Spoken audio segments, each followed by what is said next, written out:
Jerin jaruman Kannywood mata da asalinsu 'yan ƙasar Saudiyya ne. Assalamu alaikum masu kallon mu, barkanku da sake kasancewa tare da mu a wannan sabon bidiyon namu mai ɗauke da bayanai masu ƙayatarwa game da masana'antar Kannywood. A yau za mu kawo muku jerin wasu daga cikin fitattun jaruman Kannywood mata da ake cewa asalinsu daga ƙasar Saudiyya ne ko kuma suna da alaƙa ta kusa da ƙasar Saudiyya ta hanyar haihuwa ko kuma rayuwa. Wasu daga cikinsu sun taso ne a can, wasu kuma iyayensu sun zauna a ƙasar Saudiyya kafin dawowarsu Najeriya. Ku zauna ku kalli wannan bidiyo har ƙarshe domin jin cikakken bayanai game da waɗannan tauraron Kannywood da suka yi fice sosai a masana'antar fina-finai ta Hausa.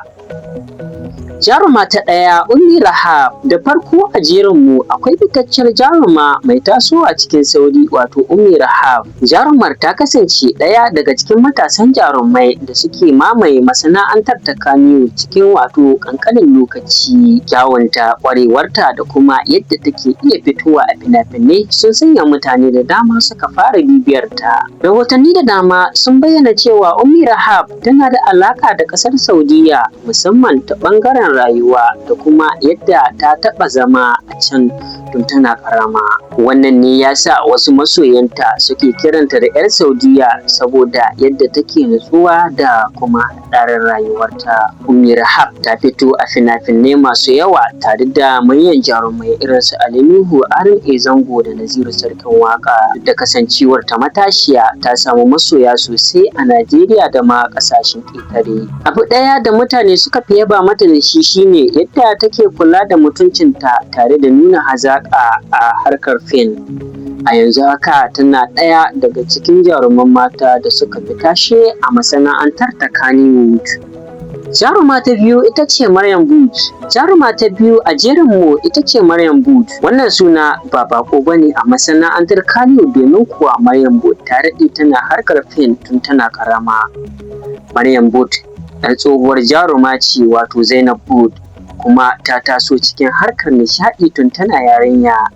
An bayyana cewa Maryam Booth tana da alaƙa sosai da ƙasar Saudiyya musamman a ɓangaren rayuwar iyalinsu. Maryam Booth ta shahara saboda kyau, iya magana da kuma yadda take iya ɗaukar manyan roles a fina-finai. Ta fito a fina-finai masu tarin yawa kuma ta yi aiki tare da kusan dukkan fitattun jaruman Kannywood. Masoya da dama suna ganin Maryam Booth a matsayin ɗaya daga cikin kyawawan jaruman matan Kannywood da suka fi kyau da ɗaukar hankali.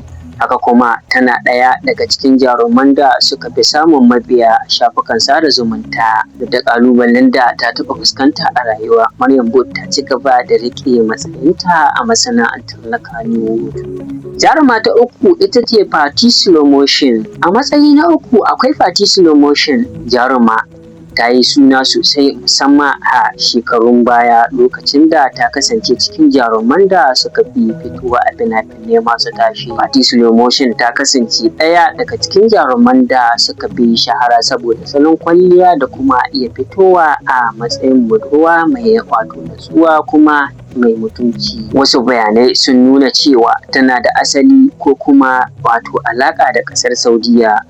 Masoyanta suna son yadda take iya saka farin ciki a cikin fina-finai musamman idan tana taka rawa mai ƙayatarwa. Ta yi aiki tare da manyan jarumai kuma ta saba karɓuwa sosai a wajen wasu masu kallon fina-finai. Ko bayan rage fitowar da take yi a yanzu, har yanzu mutane suna tuna irin gudunmuwar da ta bayar a Kannywood. Jaruma ta hudu ita ce Zifreti. Jaruma ta gaba ita ce Zifreti. Duk wanda yake bibiyar fina-finan Hausa ya san cewa Zifreti tana daga cikin fitaccen jaruman Kannywood da suka yi suna saboda kyawunta da kuma salon rayuwarta. An fi saninta da kasancewa cikin jarumai da suka fi jan hankali musamman a shafukan sada zumunta. Wasu rahotanni sun bayyana cewa tana da alaƙa da ƙasar Saudiyya ta ɓangaren rayuwar iyalin. Zifreti ta yi fina-finai da dama kuma ta samu masoya sosai musamman daga matasa. Hakan kuma tana daga cikin jaruman da suka fi son yin mu'amala da mabiyansu a intanet. Ɗaya daga cikin abubuwan da suka taimaka mata wajen shahara shine yadda take iya haɗa zamani da kuma al'adun Hausawa cikin rayuwarta. Jaruma ta biyar Fati Keke. A ƙarshe a jerin mu akwai Fati Keke. Jarumar ta kasance ɗaya daga cikin matasan jarumai mata da suka yi tashe sosai a shekarun baya. Fati Keke ta yi suna ne saboda kyawunta da kuma yadda take iya fitowa a fina-finai masu ƙayatarwa. Rahotanni sun nuna cewa tana da alaƙa da ƙasar Saudiyya ko kuma ta taɓa rayuwa a can kafin dawowar ta Najeriya. Ta fito a fina-finai da dama tare da manyan jarumai kuma ta samu farin jini musamman a matsayin matasa masu kallon Kannywood. Koda yake yanzu ba a cika ganinta sosai a masana'antar ba kamar da, har yanzu mutane da yawa suna son irin rayuwarta take a Kannywood. To masu kallon mu, wannan su ne wasu daga cikin fitattun jaruman Kannywood mata da ake cewa suna da asali ko alaƙa da ƙasar Saudiyya. Kowace daga cikinsu ta taka muhimmiyar rawa a wajen bunƙasa masana'antar fina-finai ta Hausa, kuma sun samu masoya sosai saboda hazaƙa da kuma kyawawan ɗabi'unsu.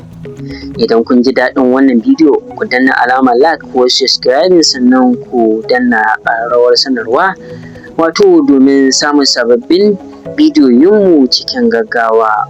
Ku rubuta mana ra'ayinku a comment section, wace jaruma ce kuka fi so a cikin wannan jerin? Sai mun sake haɗuwa a wani sabon bidiyo mai ƙayatarwa. Ni ne naku Sadiq Abdullahi, nake ce muku sai mun haɗu a bidiyo na gaba. Wassalam.